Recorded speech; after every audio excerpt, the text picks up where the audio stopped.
Hey guys, my name's Gloria and yes, I am wearing pyjamas. It's called self-care. Welcome back to my channel. Today I want to do the last prompt, which I should have done a while ago, the last prompt for Ladies of Horror Fiction, which is actually prompt number 3, which is a book that's been on your TBR forever, but it's also going to be my February wrap-up because honestly I only read the books that I wanted to read for the readathon, so I'm just wrapping it up in one big wrap-up video. And I'm also going to be doing a letter grade for the month at the end of the video. I want to do this for each month just to kind of give an overview of what my reading was like for that month. I'll link up above my wrap-up for January if you're interested in seeing that. I think I read like 15 books in January, which is mental. I don't know what kind of crack cocaine I was on, but sadly ran out of my supply clearly for this month and I didn't read as much. But again, self-care, you know? So this was actually my first readathon and I did really like it. It pushed me to read books that I wouldn't have normally just picked up. It also pushed me to read books that I'd literally never heard of before. In terms of Darcy Coates' The Carroll Haunt, I literally had to Google cool cover to find that book and I wouldn't have found it otherwise. So it got me to read outside the box that I put myself in. However, I did feel a little bit restricted just because I had to be within those prompts and stuff, so there's pros and cons to readathons. Pros and cons to readathons. I'll definitely do the Ladies of Horror Fiction readathon next year as well, I'm sure. But I think one a year is probably a good number for me in terms of readathons. I really want to start just being able to pick books myself outside of ones I master review and stuff, so hopefully going to be getting around to that very soon. So I'm going to go through the books I read in February and I'll leave the number 3 prompt for the readathon till the very end so I can talk about it a bit more in depth. So the first prompt was LGBTQIA+, and for that I read The Possession of Natalie Glasgow by... It's not Billie Piper. I always want to say Billie Piper. By Hailey Piper. This was a I Love Possession book, first of all. It's quite short. It's a novella, but it's so good. Like every word that is used is there for a reason. I really love like the economy of words in shorter style stories and stuff. And the story, you get straight in there with the action of a mother who has asked a sort of, she's a midwife, but she's got extra talents, I suppose, to come over and see whether her daughter is possessed. And her daughter indeed is possessed by something. They have to figure out what it is, why it's there, and without the church's backing for an exorcism, they have to try and exorcise it themselves. But this isn't your average possession or exorcism or demon. I definitely wasn't expecting the twist in this, and it was very different. It was done very well and I really enjoyed it, so go read that. Prompt number 2 was women of colour, all of the women of colour, a woman of colour, and I read The Between by Tananarive. Tananarive has been on my list for ages. I've heard her name so many times, so I figured I'd start with her debut novel, and I was not disappointed. I almost missed a plane trying to read the last few pages of it. It starts with Hilton as a young boy who lives with his grandmother, and unfortunately his grandmother dies. But when he goes for help and comes back, she's not really dead anymore. She's walking about the kitchen again, but she's not the same grandmother she was before. Shortly after this, she saves him from drowning and dies for a second time.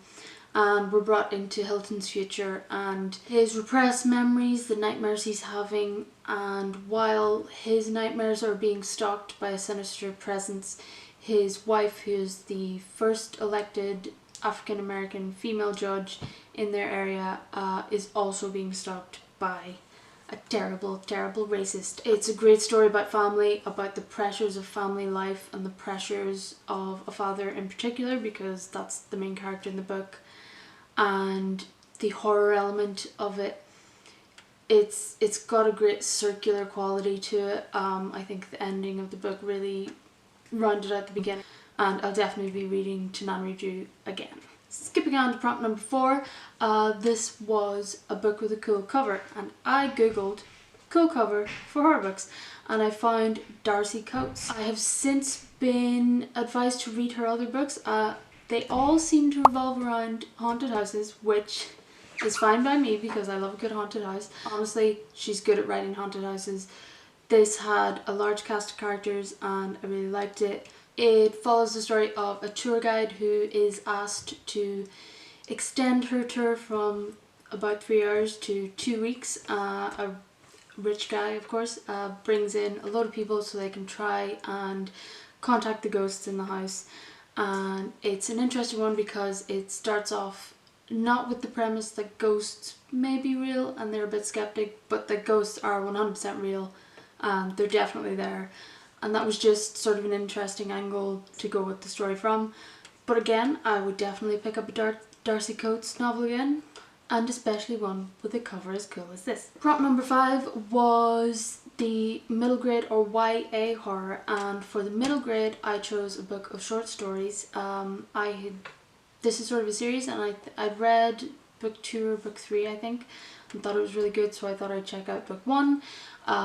It's written by Amanda J. Evans and illustrated by her teenage daughter, which I think is cool, called Emma, and it's mainly centered around nightmares. That's nightmare realities. It's sort of the theme of this book. I think the later books sort of spread out and there's different themes, but in this one in particular it's based on dreams and nightmares sort of bleeding into reality. And for I'd say 10 to 13, 14 year olds, I think it works really well. It was creepy, but it wasn't too gory, it wasn't too crazy. If you know a kid who kind of likes horror stuff, they're gonna like this, and it's not gonna ruin their lives. And as a bonus for that one, I also read a YA horror. This is Perfectly Preventable Deaths by Deirdre Sullivan. Both of these were Irish writers, by the way. And this one was just fantastic. Don't judge a book by its cover, but please judge this book by its cover, because the inside is as good as the outside. It follows Maddie and Caitlin, which is weird because that's the names of my 2 little cousins. Maddie and Caitlin, who move with their mother to their stepdad's literal castle, and they nickname it the Murder Castle. Turns out that's a bit apt, and it's a witchy, earthy, pagany kind of book, and I wasn't expecting it to go as brutal as it does, but I'm so glad that Sullivan did that. There are girls that have gone missing in the past, and you can kind of see where that's going, and you can check out my full review for my thoughts on that. But absolutely pick up this book. It's well worth it, and there's a sequel coming as well. Had to get that on camera. The last book that I read in February for Women in Horror Month was Beloved by Toni Morrison. This was my first Toni Morrison, but absolutely definitely not my last. There's a reason this woman has a Nobel Prize for Literature.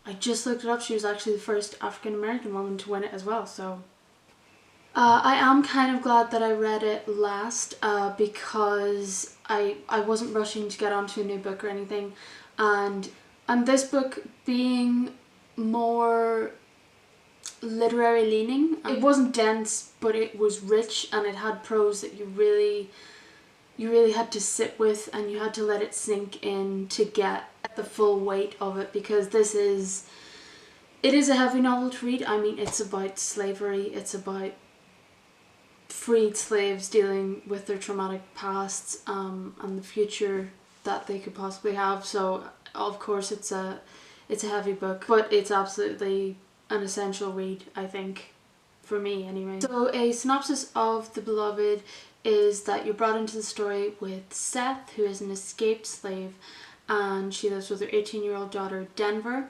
and they are haunted by Denver's older sister, who died as a baby and is now violently haunting the house, and they have to live with this tormented soul, and everyone kind of avoids them for it. Seth's mother-in-law recently died. She used to be a big figure in the community. She was sort of an uneducated preacher who brought everyone together, but since her death everyone's just sort of stayed away from them and they're very secluded. And because of this, Denver is afraid to leave. She's never really left the house, she's never left the yard, she doesn't know anyone. She did leave shortly to get some education so she can read and write, but she hasn't left since then. Paul D comes in. He's a man who was also a slave on the same farm, Sweet Home, that Seth was on, and he comes in. The ghost leaves because he's there, but it comes back in another form, and the story follows them as they try to build a relationship, build a life together. Denver's difficulty with him being there, and it delves into the horrors that they had as slaves. They had escaping from slavery. The place where they lived, Sweet Home, it originally had a good slave owner. He tried to teach, he let them learn, he let them marry, he let them question him even. Unfortunately he died, and a man called the school teacher took over, who was just, you know, your average slave owner. He was a sadistic, disgusting piece of crap. And it's about the horrors that they faced. It's about the horrors that they faced getting away from that, and now that they are away from it, having to deal with the trauma and the things that they did and the things that were forced on them, the things that they had to do. Morrison doesn't hold back. She doesn't need to hold back, but there are descriptions of just horrific things that happen in this book, and I believed every word of it. Unfortunately, it is true. This isn't a true story, but I believe that these things and much more happened. Beloved is an honest and unapologetic look at the tail end of slavery in America and what these people had to do to try and build their own communities again. As slaves, they weren't allowed to keep their families together. So many women had their children taken away from them. It's noted a lot in the book that women were taught not to bother loving their children because they would be taken from them, so there's no point in having that hurt. And just these characters trying to deal with the change that are still inside their head now that they've actually got off the farm and they've left Sweet Home. Beloved was just, it was a damn good book. That's what it was. That is all of the books that I read for February. That's my February wrap up, and it's the end of the Ladies of Horror Fiction Women in Horror Month readathon. And for February, I mean, it's gotta be an A. I more than liked all of the books that I read. I'm so glad I read all of them. Yay for me, because I didn't pick a dud. Randomly picked all these books and I didn't pick a single dud. Didn't pick a single book that I was even like, meh, it was alright. They're all really good books. I would recommend all of them. I have some plans for March and I have some plans for April, which is my birthday month. I'm hoping to do a giveaway for my birthday because I hate getting gifts. So I'm just going to give them away instead. So stay tuned for that. Thank you for watching, and I will see you in the next video.